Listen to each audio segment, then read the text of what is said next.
Bharat Ratna doctor Bhimrao Ambedkar को कोटि कोटि नमन। ये कार्यक्रम डॉक्टर भीमराव अंबेडकर के जीवन पर आधारित है, जहां भारत की जनता के प्रति उनके योगदानों को पूरी सजगता से चित्रित और रेखांकित करने का प्रयास है। कार्यक्रम में दिखाई गई घटनाएं लब्ध पुस्तकों से ली गई हैं। इस कार्यक्रम के जरिए चैनल की ओर से एक विश्वसनीय, सजग और सकारात्मक प्रयास है कि डॉक्टर बाबा साहेब भीमराव अंबेडकर के जीवन की संघर्ष यात्रा एवं गौरव गाथा पूरे आदर के साथ घर घर पहुंचे और उनके योगदानों से सभी संपूर्णता में परिचित और आह्लादित हों। इस एहसास और सच को जब आप इस चाय में घोल कर पीती हैं तो चाय कैसी लगती है जीजा भाई?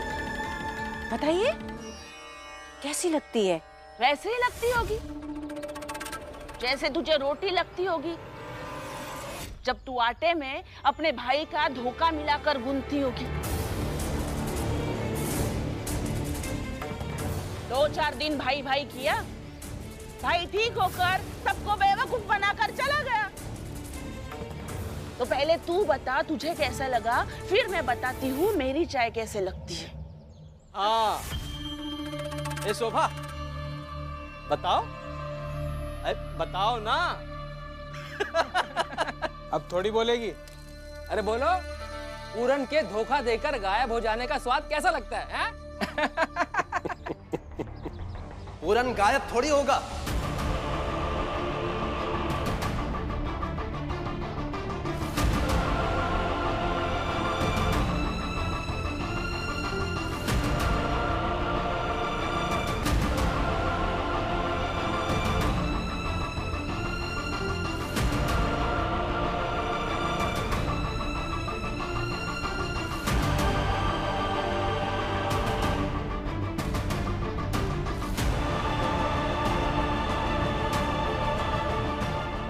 मुझे काम उसी दिन मिल गया था जिस दिन मैं यहां से गया था।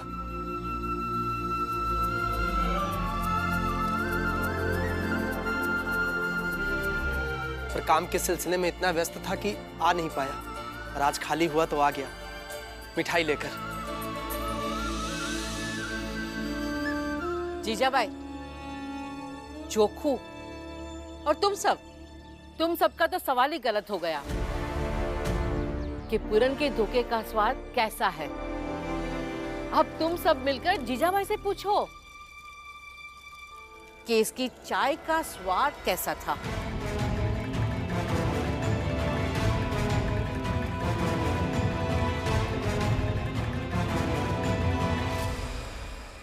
पूरन, सबसे पहले मिठाई मैं खाऊंगी। बताइए ना जीजा भाई, चाय वाला स्वाद। मिठाई खा, सरमत खा।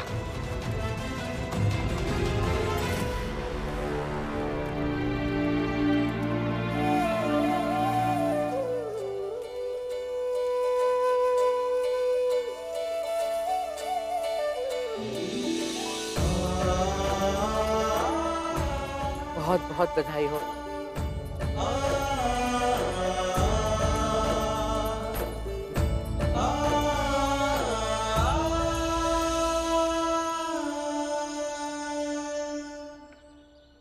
श्यामला, ये खीर देकर मैं काम ढूंढने चला जाऊंगा। ठीक है, मैं भी काम ढूंढने जाऊंगी। रोक।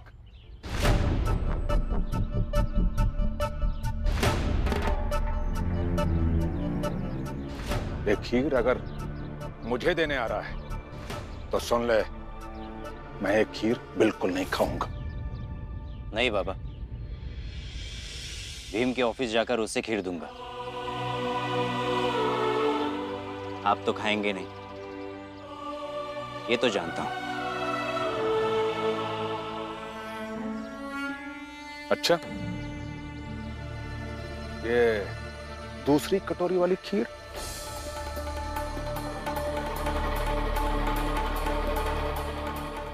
ये किसके लिए? खा लो, घर से बनवा कर लाया हूँ। बस किसी से कहना नहीं, अपने बाबा से भी नहीं कहना कि मैं खाना लाया था। मैं दोनों कटोरी खीर भीम को ही दूंगा। झूठा आदमी! अरे अपने बाप से झूठ बोल रहा है। तुझसे पहले ही मिल गया है ना वो भीमराव का सेठ, उसी के लिए लेके जा रहा है ना ये खीर। सब समझता हूं मैं, सब के सब झूठ बोल रहा हूं मुझसे। जा खिला दे ये खीर अपने हमदर्द सेठ जी को। पर याद रखना, अपने लोगों से अलग होकर, अपने स्वाभिमान को खोकर और अपने धर्म से निकल कर ना, ये खीर भी जहर हो जाती है। जा खिला दे ये जहर अपने सेठ जी को।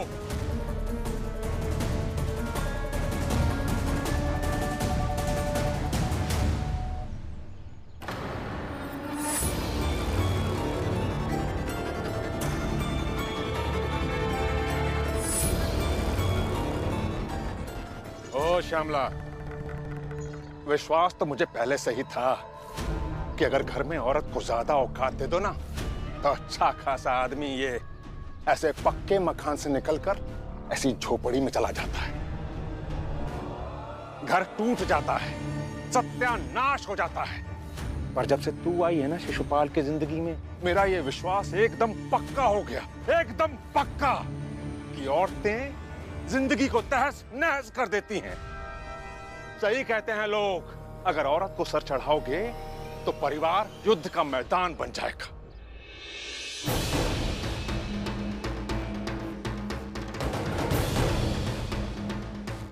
अगर मैं इस लाठी से एक लाठी श्यामला के सर पे मार दूं, तो फिर तो ये पागल हो जाएगी और फिर शिशुपाल इसी को लेकर घूमता रहेगा, बाकी कुछ नहीं कर पाएगा।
बाबा, घर की औरत को सर पर चढ़ाने से घर युद्ध का मैदान बन जाता है, जैसा आप कह रहे हैं। लेकिन एक औरत अपने घर वालों पर ऐसे पीछे से वार नहीं करती है।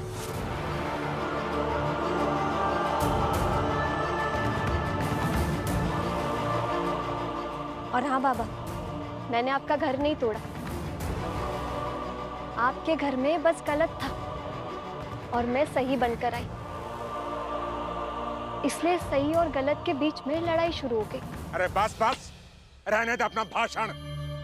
तेरा पति आएगा ना शिशुपाल, तो बोल देना उससे कि उसके बाप ने तुझे मारने की कोशिश की। अगर आप दोनों को अलग ही करना होता ना, तो उन्हें लेकर चली गई होती यहाँ से। लेकिन उम्मीद है कि एक दिन आप खुद से कहोगे कि बहू बेटे घर के अंदर आ जाए। ऐसा बिल्कुल नहीं होगा। भीम भाऊ कहते हैं, उम्मीद और धैर्य में इतनी शक्ति होती है कि वो असंभव को संभव बना देती है। देखते रहिए।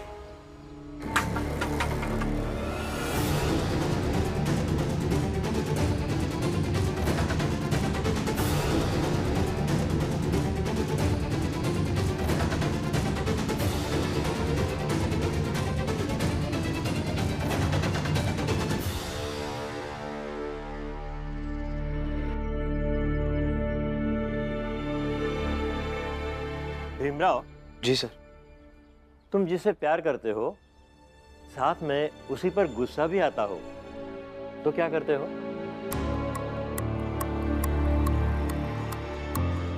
बताओ ना। सर, आप अपने और अपने बड़े भैया के बारे में बात कर रहे हैं। हाँ। बुरा मत मानिएगा मालिक, पर ये आप ठीक नहीं कर रहे हैं। आप इस भीमराव से सलाह मांग रहे हैं। अच्छा, तो तुम ही बताओ। मालिक, अब इसमें मैं क्या बताऊं, पर ये तो आपके भाव और आपके बीच का मामला है। पर साहब, ये तो ठीक नहीं ना कि हम जैसे बड़े लोग भीमराव जैसे लोगों से सलाह ले। ये तो अच्छी बात नहीं है ना मालिक। यही तो दिक्कत है ना सर, ये लोग हमें इस लायक समझते ही नहीं कि हम कुछ अच्छी बातें भी कर सकते हैं। नहीं नहीं, मैं समझता हूँ ना, बताओ। सर मुझे ऐसा लगता है कि जब भी कभी आपको गुस्सा आए तब आप प्रेम के बारे में सोचिएगा। क्षमा कर दीजिए और क्षमा करते रहिए, क्योंकि गुस्से की काट क्षमा ही तो है। और उसके बाद खीर खाइए।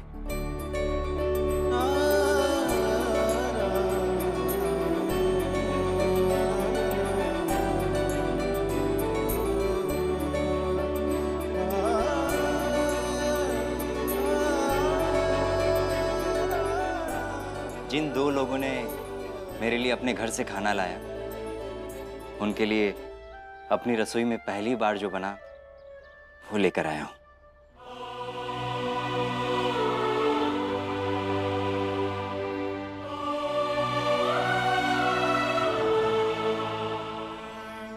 लेकिन शिशुपाल जी, आपने एक बात में थोड़ी गलती की है। क्या? इस ऑफिस में 2 लोग नहीं, 3 लोग काम करते हैं। एक कटोरी में थोड़ी खीर निकालकर इन्हें भी दे दीजिए। सुना तुमने? तुम जिसे गिराने में लगे हुए थे, वो तुम्हें खीर खिलाने के बारे में सोच रहा है। नहीं खानी मुझे खीर, और नहीं करना इस दफ्तर में मुझे काम।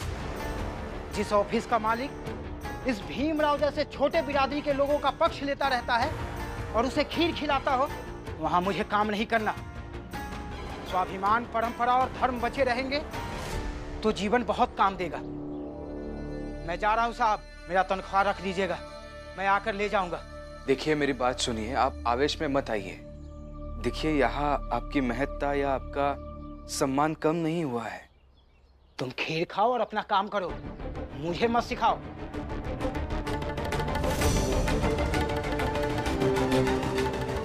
जाने दो भीमराव से। उसका ऐसा जाना बहुत अजीब नहीं लगा मुझे, क्योंकि मैं भी ऐसा ही था, उसी की तरह था। बिना वजह ऐंठन में रहता था और तुम्हारे जैसे लोगों के सामने लगता था कि मैं ही सब कुछ हूं। आज नहीं तो कल उसे भी समझ आएगा, उसे नहीं तो उसके बच्चे को समझ आएगा,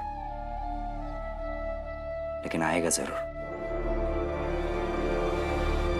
आज मुझे समझ आ गया तो एक ना एक दिन सबको समझ आ जाएगा।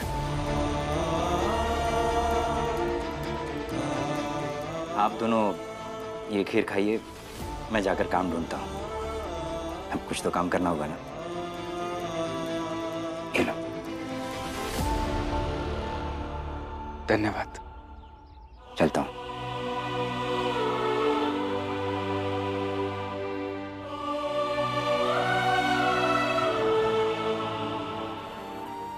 ये लीजिए सर। हाँ, खीर खाओ और चौराहे पे चले जाना। वहाँ बहुत मजदूर काम के लिए खड़े रहते हैं, उन्हीं में से किसी को पूछना यहाँ काम करेगा क्या। जी सर।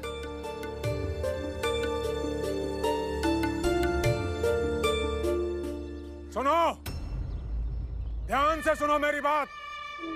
मेरा बेटा शिशुपाल तुम सबके पास काम मांगने आएगा, मगर काम कोई भी नहीं देगा उसे। समझ गए ना? काम नहीं मिलेगा तभी उसके होश ठिकाने आएंगे। तब समझ में आएगा उसे कि जिंदगी जीना इतना आसान नहीं है जितना वो समझ रहा है।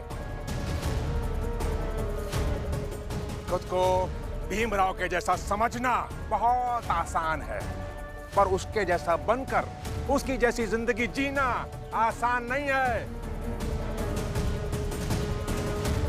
हाँ, हम काम नहीं देंगे मेघनाथ जी आपके बेटे को। हाँ हाँ नहीं देंगे काम। हाँ नहीं देंगे काम हम सब। चाहे जो हो जाए, शिशुपाल को काम मिलना नहीं चाहिए। भूल जाओ कि बेटा है मेरा। हाँ सही बात है।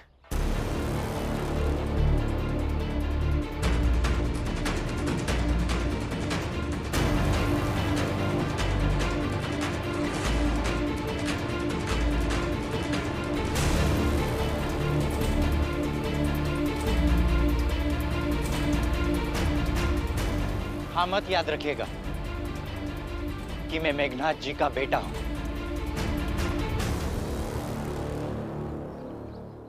बस ये सोचिए कि मुझे नौकरी की जरूरत है और मैं नौकरी मांगूंगा, तो बस काम दे दीजिए। नहीं है नौकरी, चाहिए यहाँ से। नहीं मिलेगी नौकरी, जाओ यहाँ से। नहीं देंगे नौकरी। मैं नौकरी दूंगा।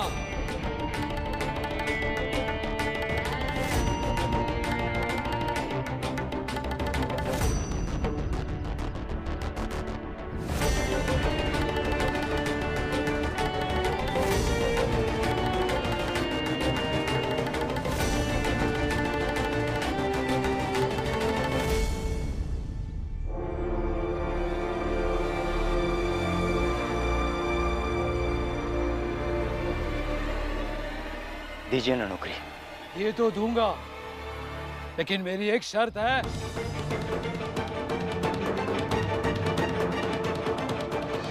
जी, मुझे आपकी हर शर्त मंजूर है, बस नौकरी दे दीजिए।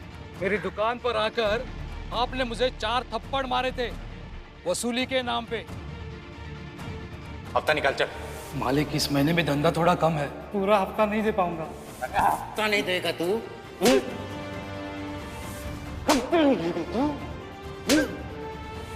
उसी दुकान में काम दूंगा, लेकिन मैं भी 5 थप्पड़ मारूंगा।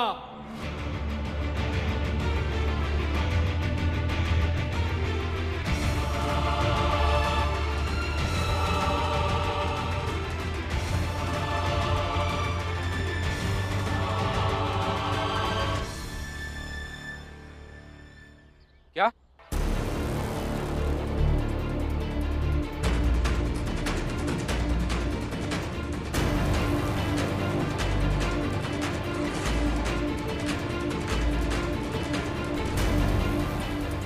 कैसी बातें कर रहे हैं आप? क्या कह रहे हैं ये सब? अच्छा हुआ तुम आ गए भीमराव। देख लो, अपनी आंखों से देख लो अपने शिशुपाल जी की हालत। अपनों से अलग होकर अपनी ठाट और पहचान खोने के बाद देखो कैसी हालत में खड़ा है ये। अरे ये मामूली सा दुकानदार इसे थप्पड़ मारने की बात कर रहा है, जिसकी खुद की औकात नहीं है इसके सामने खड़े भी होने की।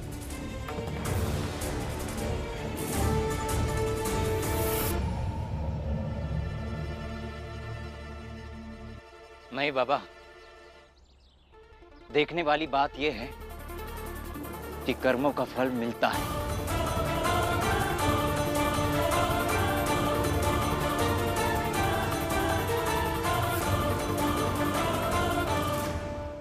मैं तैयार हूं।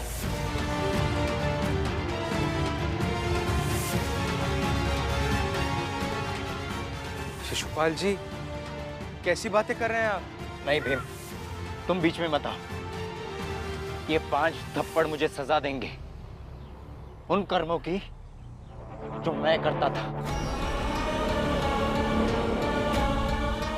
आप मारिए मुझे थप्पड़।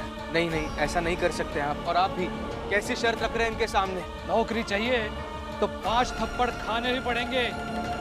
शिशुपाल जी, मेरी बात सुनिए, इनकी बात मानने की कोई जरूरत नहीं है। अगर चाहो तो आप मेरे साथ चलिए, अकबर के ऑफिस में नौकरी दिलवाता हूँ आपको। चलिए।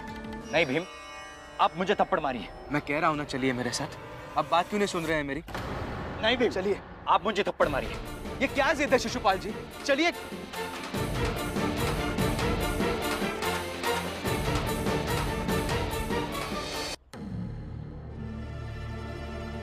क्या कर रहे हैं आप? हाँ? अरे ये क्या कर रहे हैं आप?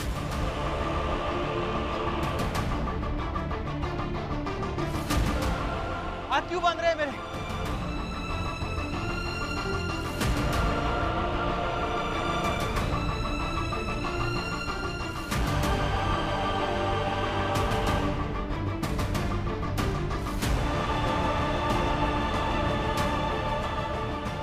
आप मारिए थप्पड़, लेकिन नौकरी दे दीजिए।